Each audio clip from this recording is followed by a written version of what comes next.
नमस्कार साथियों, शुभ प्रभात। आज है 29 सितंबर का दिन है मंगलवार। स्वागत है आपका आपके अपने चैनल रॉयल एमपी में। जैसा कि आपको पता है, आप यहां पर सुनते हैं मध्य प्रदेश की सभी महत्वपूर्ण खबरें। आज की खबरों की शुरुआत करते हैं मुख्य समाचारों से। केंद्र सरकार ने कहा, श्रम सुधार विधेयकों से असंगठित क्षेत्र के 40 करोड़ से ज़्यादा श्रमिकों को होगा फायदा। मुख्यमंत्री ने कहा, कोरोना से बचाव के लिए मास्क ही है वैक्सीन। कोरोना योद्धाओं को किया सम्मानित। जबलपुर मेडिकल कॉलेज में शुरू हुई कोरोना मरीजों को परिजनों से बातचीत करने के लिए वीडियो कॉलिंग की सुविधा। और प्रदेश में धार्मिक स्थलों का होगा विकास। मेलों के आयोजनों को और भी बेहतर बनाया जाएगा। खबरों पर चलते हैं विस्तार से। संसद में हाल ही में पारित किए गए श्रम सुधारों से संबंधित विधेयकों पर आशंकाओं और आपत्तियों को खारिज करते हुए केंद्र सरकार ने कल कहा कि इनसे श्रम बल को लाभ मिलेगा और असंगठित क्षेत्र के 40 करोड़ से ज़्यादा श्रमिक श्रम कानूनों के दायरे में आ जाएंगे। केंद्रीय श्रम एवं रोजगार मंत्रालय ने कहा कि इन ऐतिहासिक श्रम सुधारों से संबंधित संहिताओं का उद्देश्य श्रम कल्याण के दायरे का विस्तार करना है। कानून के तहत कर्मचारी को नौकरी से हटाने से पहले नियोक्ता को नोटिस देना होगा। बाकी बचे पूरे सेवा काल के लिए 15 दिन प्रति वर्ष की दर से मुआवजा देना होगा।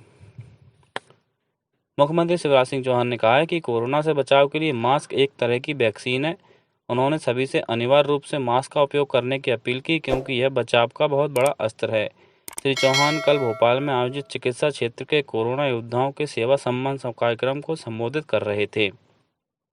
इस दौरान श्री चौहान ने प्रदेश की 8 करोड़ जनता की ओर से सभी डॉक्टर्स और पैरामेडिकल स्टाफ का अभिनंदन कर आभार माना। कोरोना योद्धा सेवा सम्मान कार्यक्रम के दौरान श्री चौहान ने प्रदेश के विभिन्न कोरोना योद्धाओं से वीडियो कॉन्फ्रेंसिंग के माध्यम से चर्चा कर उनका उत्साहवर्धन किया। इसी क्रम में सागर स्थित बुंदेलखंड मेडिकल कॉलेज के डॉक्टर मनीष जैन से कोरोना संक्रमण की रोकथाम एवं नियंत्रण के प्रयासों पर चर्चा कर उनके प्रयासों की सराहना की। इस दौरान इंदौर की डॉक्टर अंशुल मिश्रा से मुख्यमंत्री ने संवाद करते हुए कहा कि कोरोना नियंत्रण में सभी विभागों का सहयोग मिला। कार्यक्रम को चिकित्सा मंत्री डॉक्टर प्रभुराम चौधरी और चिकित्सा शिक्षा मंत्री विश्वास सारंग ने भी संबोधित किया। प्रदेश में कोरोना संक्रमितों की संख्या 1,24,000 से अधिक हो गई। वहीं इनमें से अब तक 98,000 से ज़्यादा लोग स्वस्थ हो चुके हैं। भोपाल में कल 199 नए प्रकरण मिलने के साथ ही कोरोना पॉजिटिवों की कुल संख्या 17,181 हो गई। पन्ना से संवाददाता ने बताया कि जिले में कल 18 मरीज स्वस्थ होकर घर लौटे। वहीं 4 नए मरीजों का पता चला। खंडवा में 10 नए संक्रमण सामने आए। 13 मरीजों के स्वस्थ होने पर उन्हें छुट्टी दी गई।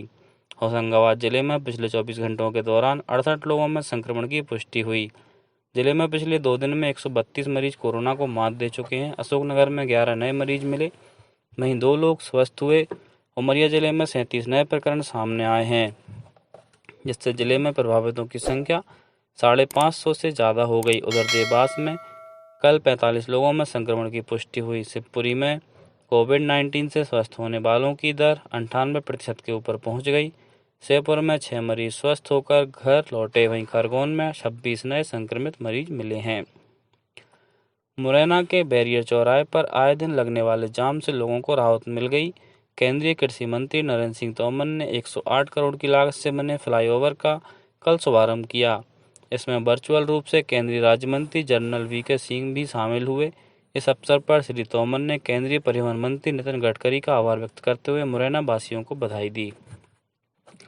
जबलपुर मेडिकल कॉलेज के सुपर स्पेशलिटी हॉस्पिटल में भर्ती कोरोना मरीजों से उनके परिजनों की वीडियो कॉलिंग के जरिए बात कराने की सुविधा शुरू हो गई।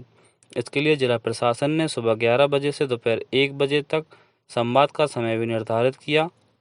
गौरतलब है कि कोरोना पॉजिटिव बुजुर्ग मरीज या फिर कई मरीजों के पास मोबाइल नहीं होने के कारण उनका परिजनों से संपर्क टूट जाता था। ऐसे में परिजनों को परेशानी होती थी। नई सुविधा के शुरू होने से जहां संक्रमित मरीजों को अपने परिजनों से बात कर संबल मिल रहा है, वहीं परिजनों को भी अपने मरीज से बात कर राहत महसूस हो रही है। मुख्यमंत्री शिवराज सिंह चौहान ने कहा कि प्रदेश के पवित्र धार्मिक स्थलों का समुचित विकास होगा। इसी तरह प्रमुख मेलों के बेहतर आयोजन होंगे।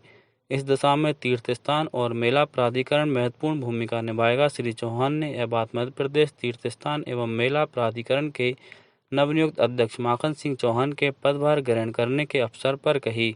मुख्यमंत्री श्री चौहान ने आशा व्यक्त की कि श्री सिंह तीर्थों में होने वाले आयोजनों को भव्य स्वरूप प्रदान करेंगे। टीबी मुक्त भारत अभियान के तहत टीकमगढ़ जिले में 6 खोज अभियान पखवाड़ा चलाया जा रहा है। इसके लिए शासन द्वारा एक अत्याधुनिक टीबी डायग्नोस्टिक वैन भेजी गई। हमारे संवाददाता ने बताया कि यह वैन जिले के हर गांव में जाकर टीबी के संभावित मरीजों की जांच करेगी। जांच में जो भी मरीज पॉजिटिव पाए जाते हैं उनका घर पर ही 6 माह का उपचार शुरू किया जाएगा और शासन द्वारा पोषण आहार के लिए 500 रुपये प्रतिमाह राशि भी दी जाएगी। पीआईबी भोपाल ने कल एक वेबिनार का आयोजन किया जिसका विषय गांधी दर्शन और सामाजिक तथा आर्थिक मूल्यों की कसौटी था। इसमें प्रसार भारती भर्ती बोर्ड के अध्यक्ष जगदीश उपासने ने कहा कि आत्मनिर्भर भारत अभियान के मूल में गांधी जी के विचार ही हैं। उन्होंने कहा कि गांधी को समझना है तो उनको समग्र में देखने की जरूरत है। वेबिनार को संबोधित करते हुए राज्यसभा टीवी के पूर्व कार्यकारी निदेशक और वरिष्ठ पत्रकार राजेश बादल ने कहा कि आज हमारे सामने जितनी भी समस्याएं हैं उनका हल कहीं न कहीं गांधी जी के विचारों में छुपा है। राष्ट्र कल क्रांतिकारी शहीद भगत सिंह को उनकी 113वीं जयंती पर श्रद्धांजलि अर्पित कर रहा है। वे देश की आज़ादी के लिए अंग्रेजी शासन के खिलाफ लड़े और मात्र 23 वर्ष की आयु में उन्हें राजगुरु और सुखदेव के साथ लाहौर जेल में फांसी दे दी गई। प्रधानमंत्री नरेंद्र मोदी ने भगत सिंह को श्रद्धांजलि दी। भारत की आज़ादी की लड़ाई में उनके योगदान का भी उल्लेख किया। अंत में कुछ समाचार संक्षेप में। पन्ना में कल से राष्ट्रीय कृमि मुक्ति दिवस कार्यक्रम का शुभारंभ हुआ। इसके तहत 7 अक्टूबर तक घर घर जाकर बच्चों को कृमिनाशक एल्बेंडाजोल की खुराक दी जाएगी। इंदौर जिले में बिजली कंपनी किसानों को किराए पर ट्रांसफार्मर भी उपलब्ध कराएगी। स्वास्थ्य मंत्री डॉक्टर प्रभुराम चौधरी ने रायसेन के पास 60 लाख रुपए की लागत से बनने वाले जाखा पुल शिलपुरी मार्ग का भूमि पूजन किया। सागर जिला निर्वाचन अधिकारी ने नोडल अधिकारियों की बैठक में चुनाव आयोग के दिशा निर्देशों को सख्ती से पालने करने की हिदायत दी और उमरिया जिले के बांधवगढ़ में जंगली हाथियों के दल ने 1 दर्जन से ज़्यादा किसानों के खेतों में फसल को नुकसान पहुंचाया। अंत में मुख्य समाचार एक बार फिर। केंद्र सरकार ने कहा श्रम सुधार विधेयकों से असंगठित क्षेत्र के 40 करोड़ से ज़्यादा श्रमिकों को होगा फायदा। मुख्यमंत्री ने कहा कोरोना से बचाव के लिए मास्क ही वैक्सीन है। कोरोना योद्धाओं को किया सम्मानित। जबलपुर मेडिकल कॉलेज में शुरू हुई कोरोना मरीजों को परिजनों से बातचीत के लिए वीडियो कॉलिंग की सुविधा। और प्रदेश में धार्मिक स्थलों का होगा विकास। मेलों के आयोजनों को और भी बेहतर बनाया जाएगा। आज की खबरों में इतना ही। कल मिलते हैं। धन्यवाद।